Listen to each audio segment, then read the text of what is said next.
छत्तीसगडमधील बिलासपूर जिल्ह्याच्या काफर सफर नावाच्या एका छोट्या गावात सुरेश धुरी नावाचा एक 35 वर्षीय कष्टकरी शेतकरी आपल्या कुटुंबासोबत राहत होता. सुरेशचं लग्न दीपा नावाच्या एका प्रेमळ आणि उत्साही स्त्रीसोबत झाले होते. त्यांना 2 गोंडस मुले होती. हे कुटुंब शेतीवर अवलंबून होते. परिस्थिती बेताची होती, कारण त्यांना स्वतःची जमीन नव्हती. ते दुसऱ्याची शेती वाटेने करत, म्हणजे शेतात राबायचं, सर्व खर्च करायचा आणि पीक आल्यावर मालक आणि मजुरात अर्धा वाटा वाटायचा. सुरेश आणि दीपा एकमेकांच्या खांद्याला खांदा लावून काम करत. शेतात राबून पण त्यांच्या मनात समाधानाची शीतलता होती. त्यांच्या श्रमामुळे त्यांचे घर सुखात नांदत होते. त्यांना अधिक जमीन मिळाल्यास उदरनिर्वाह अधिक चांगला होईल अशी त्यांची इच्छा होती. याच गावात जोगेश्वर पाठक नावाचा एक माणूस होता. जोगेश्वर पाठक हा पाटबाबा मंदिराचा पुजारी होता. गावात त्याला मोठा मान होता. त्याचा पूर्ण वेळ पूजापाठात जात असल्यामुळे त्याला स्वतःची असलेली भरपूर जमीन पडीक ठेवण्यावाचून पर्याय नव्हता. त्याने ठरवलं की ही जमीन कोणाला तरी वाटेने देऊन टाकावी. योगेश पाठक याला जेव्हा सुरेश धुरी आणि दीपा यांच्याबद्दल समजले तेव्हा तो त्यांना भेटला. जमिनीच्या शोधात असलेल्या सुरेश आणि दीपासाठी ही देवाने पाठवलेली संधी होती.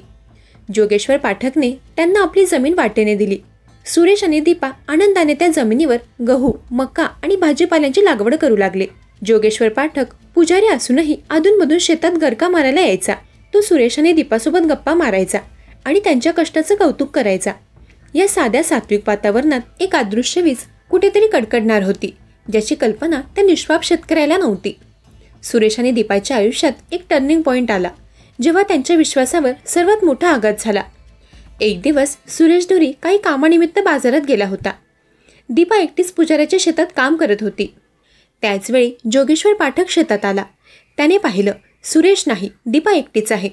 शांतपणे जवळ येत पुजारी म्हणाला, दीपा, तुला माहिती आहे, मला ही जमीन वाटेने देण्यासाठी अनेकांनी विचारलं होतं, पण मी कोणालाही दिली नाही. फक्त तुझा स्वभाव आणि तुझं काम बघून मी ही जमीन तुझ्या पतीला दिली. तू खूप चांगली आणि कष्टकरी आहेस. दीपाला या कौतुकाचा आनंद झाला. खरंच पुजारीजी, तुम्ही आमच्यावर उपकार केले. आम्हाला या जमिनीची खूप गरज होती, असं ती म्हणाली. पुजारी बोलत राहिला, मी तुझ्यासाठी काहीही करू शकेन. तुला कधीही काही कमी पडलं, काही मदत लागली तर नक्की सांग. तू फक्त मला तुझा नंबर दे, मी तुला काही आवश्यक सूचना देईन. दीपानेही विचार न करता आपला नंबर पुजाऱ्याला दिला. या संवादात एका साध्या मदतीच्या आव्हानात अनैतिक संबंधांची नाजूक बीजे पेरली गेली. आता पुजाऱ्याला जेव्हा वेळ मिळायचा तेव्हा तो दीपाला फोन करायचा. सुरुवातीला कामाच्या गप्पा व्हायच्या, पण लवकरच हे बोलणं खासगी आणि व्यक्तिगत पातळीवर पोचले. दीपाई तासनतास पुजाऱ्याशी फोनवर बोलू लागली. तिच्या मनात पुजाऱ्याबद्दल एक वेगळी भावना जागा घेऊ लागली. सुरेश धुरी निष्काळजीपणे आपला संसार चालवत होता. त्याला वाटत होते त्याची पत्नी आणि तो मिळून कष्ट करत आहेत, पैसे कमवत आहेत, सर्व काही ठीक आहे. पण त्याला कल्पना नव्हती की त्याच्या गैरहजेरीत त्याची पत्नी विश्वासघात करत आहे. फोनवरच्या या जवळीमुळे पुजारी आणि दीपा कधी एकत्र आले आणि त्यांच्यात शारीरिक संबंध कधी प्रस्थापित झाले हे कोणालाच कळले नाही. काही दिवसांनी दैवगतीने तो दिवस आला, जेव्हा सुरेश धुरीच्या डोळ्यावरची पट्टी कायमची दूर झाली. एका सकाळी सुरेश धुरीची तब्येत अचानक खूप बिघडली. त्याने दीपाला सांगितले, आज आपण शेतात जायला नको, तू घरी आराम कर. पण दीपाने आग्रह धरला, तुम्ही आराम करा, पीक आहे, मी एकटी जाऊन येते. सुरेशने विरोध केला, पण दीपा एकटी शेतावर गेली. सुरेशला थोड्या वेळाने बरे वाटले. तो उठला आणि त्याला वाटले दीपा एकटीच राबत असेल, आपणही जावे. तो शेतात पोचला, पण तिथे त्याला दीपा कुठेही दिसली नाही. तो आजूबाजूला शोधू लागला. थोडा आत गेल्यावर त्याला एका कोपऱ्यात पिकांच्या आड आपला शेतमालक जोगेश्वर पाठक आणि त्याची पत्नी दीपा आक्षेपार्ह अवस्थेत दिसले. सुरेशच्या पायखालची जमीनच सरकली. त्याचे रक्त गोठले. शांत आणि संयमी स्वभावाचा सुरेश गोंधळला नाही. तो लगेच त्या ठिकाणी गेला नाही. तो दूर उभा राहिला आणि मोठ्याने दीपाला हाक मारली. आवाज ऐकून दीपा आणि पुजारी गडबडले. पुजारी लगेचच तिथून निघून गेला. दीपा लज्जित होऊन पतीकडे आली. सुरेशने तिच्या कानशिलात लगावली, काय करत होतीस तू? मुलांची, माझ्या श्रमाची काही लाज वाटली नाही? मी माझ्या डोळ्यांनी पाहिलंय. दीपा रडू लागली, पाया पडू लागली. माझी चूक झाली, पण मी नाही, त्यांनी जबरदस्ती केली. सुरेशने आपल्या शांत डोक्याने विचार केला. त्याला 2 निष्पाप मुले होती. जर त्याने दीपाला सोडून दिले तर त्याला एकटेपणा सहन करावा लागेल आणि मुलांवर वाईट संस्कार होतील. त्याने दीपाला कठोर शब्दात चेतावणी दिली आणि मुलांकडे बघून पहिल्यांदा माफ केले. दीपानेही यापुढे कधी असे न करण्याची शपथ घेतली. सुरेशला वाटले चूक झाली, पत्नीला पश्चाताप झाला आहे. आता ती सुधारणार. पण म्हणतात ना, खोडी मेल्याशिवाय जात नाही.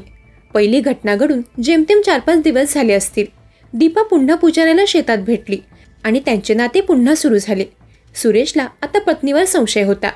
तो तिच्यावर नजर ठेवून होता आणि दुसऱ्यांदाही त्याने त्यांना त्याच आक्षेपार्ह अवस्थेत पकडले. यावेळी सुरेशला खूप राग आला. त्याने पुजाऱ्याला लोकांसमोर अपमानित केले. तुला जमिनीची गरज नाही, तू माझ्या कुटुंबात आग लावत आहेस. पुजारी घाबरला. त्याने सुरेशची माफी मागितली आणि यापुढे असे न करण्याची याचना केली.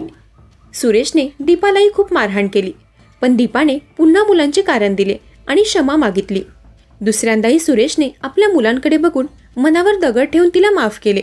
सुरेशला वाटले दुसऱ्यांदा चूक झाल्यावर तरी पत्नीला अद्दल घडली असेल, पण दीपाच्या वागण्यात काही बदल झाला नाही. 10 ते 15 दिवस शांत राहिल्यानंतर ती पुन्हा पुजाऱ्यासोबत नातं ठेवू लागली. तिसऱ्या वेळी जेव्हा सुरेशने त्यांना पकडलं तेव्हा मात्र त्याच्या संयमाचा बांध पूर्णपणे तुटला. तो शांत डोक्याचा माणूस आता रागाने पेटला होता. त्याने पुजाऱ्याच्या कानशिलात लगावली आणि त्यानंतर आपल्या पत्नी दीपाला शेतातून मारत मारत थेट गावात घेऊन आला.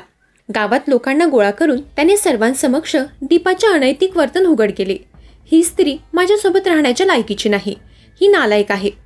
सुरेशने तिला तातडीने घटस्फोट देऊन घरातून काढून टाकले. दीपा 2 मुलांना घेऊन आपल्या माहेरी निघून गेली. सुरेश धुरी आता एकटा पडला होता. त्याचे घर त्याला खायला उठले होते. त्याच्या मनात फक्त एकच विचार होता, ज्याच्यामुळे माझा संसार तुटला तो पुजारी मात्र गावात धर्माच्या नावाखाली मजेत जगत आहे. सुरेशच्या मनात सुडाची आग धगधगत होती. पण गावात सारे काही शांत होते. लोक लवकरच पुजाऱ्याचे गैरकृत्य विसरू लागले. पुजारी जोगेश्वर पाठक आपल्या रोजच्या दिनक्रमात व्यस्त होता. जोगेश्वर पाठकचा नियम होता, रोज पहाटे 4 वाजता उठून आंघोळ करायची, 6 वाजता आईने दिलेला चहा घ्यायचा आणि मंदिरात जाऊन पूजा करायची. एका दिवशी पुजारी पहाटे 4 वाजता उठला, पण 6 वाजता जेव्हा त्याची आई चहा घेऊन खोलीत आली तेव्हा तिला जोगेश्वर पाठक मृत अवस्थेत जमिनीवर पडलेला आढळला.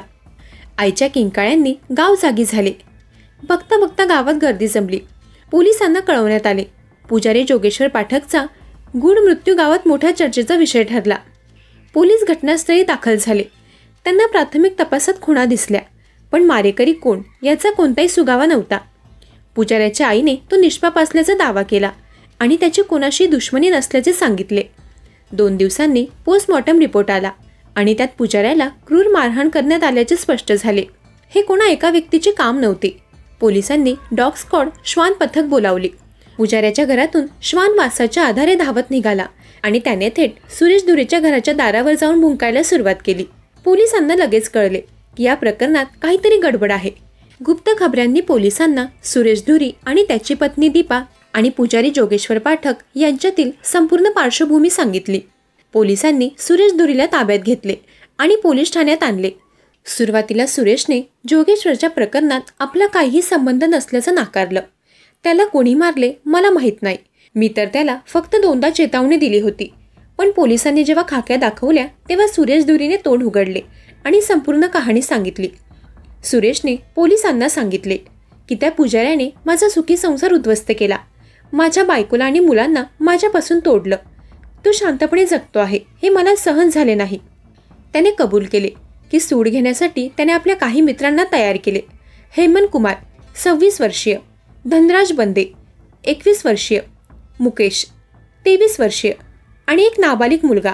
या 5 जणांनी पहाटे 5 वाजता पुजाऱ्याच्या घरी जाऊन त्याला कायमचा रस्त्यातून दूर करण्याचा कट रचला आणि तो अंमलात आणला.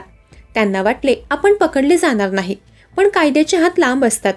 पोलिसांनी या 5 जणांना खुनाच्या गंभीर कलमाखाली अटक केली आणि त्यांना 4 भिंतींच्या आतमध्ये टाकले. दरम्यान या घटनेवर तुमचं काय मत आहे ते कमेंट करून नक्की सांगा.